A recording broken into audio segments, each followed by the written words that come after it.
भारतातील जम्मू आणि काश्मीरमधील रियासी जिल्ह्याच्या मध्यभागी उल्लेखनीय अशा चिनाब नदीवर कोकण रेल्वेनं उभारलेला रेल्वे पूल आहे, जो पॅरिसच्या प्रतिष्ठित आयफेल टॉवरलाही मागे टाकणारा एक उत्तुंग चमत्कार समजला जातो।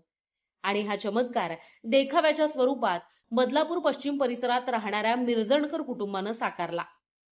मिरजणकर यांच्या घरी मागील 55 वर्षांपासून गणेशोत्सवाची परंपरा आहे।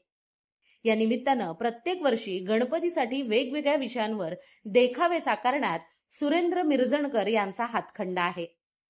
माझगाव डॉक येथे काम करणारे सुरेंद्र मिरजणकर यांच्याकडे हुबेहूब प्रतिकृती साकारण्याची जबरदस्त कला आहे। यंदा देशाच्या शिरपेचात मानाचा तुरा रोवलेल्या जम्मू काश्मीर येथील चिनाब नदीवरील देशातील सगळ्यात उंच रेल्वे पूल जो कोकण रेल्वेने बांधलाय, जगातील उत्तम अशा स्थापत्य कलेचा एक नमुना म्हणून या चिनाब रेल्वे पुलाला मानलं जातंय। देशाप्रती हीच भावना मनात ठेवून यंदा मिरजणकर कुटुंबाने आपल्या घरच्या बाप्पाच्या देखाव्यात चिनाब रेल्वे पुलाची हुबेहूब प्रतिकृती साकारली आहे।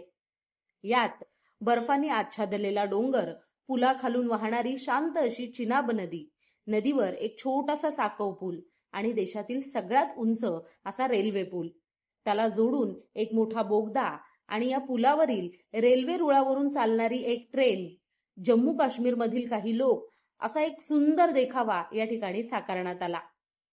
सुरेंद्र मिरजणकर यांनी हा देखावा साकार करत असताना त्यांचा मुलगा सर्वेश मिरजणकर आणि त्यांची पत्नी यांनी देखील त्यांना यात सहकार्य केले। नमस्कार, माझे नाव सर्वेश सुरेंद्र मिरजणकर आणि हे आमचं 55वं वर्ष आहे गणपती बाप्पाचं विराजमान करण्याचं आमच्याकडे। आणि ही आमची कॉन्सेप्ट आहे की आम्ही देखावा सादर केलाय चेनाब ब्रिजचा।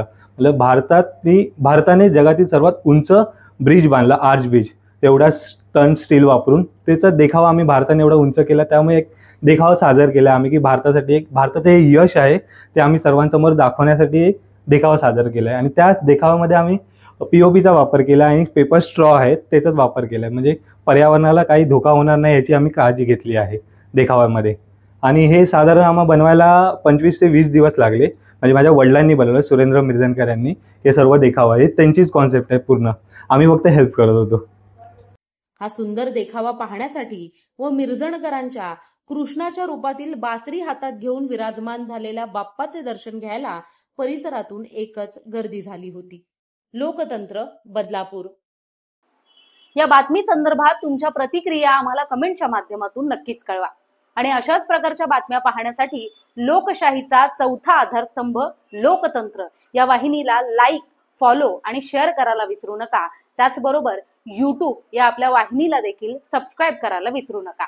धन्यवाद।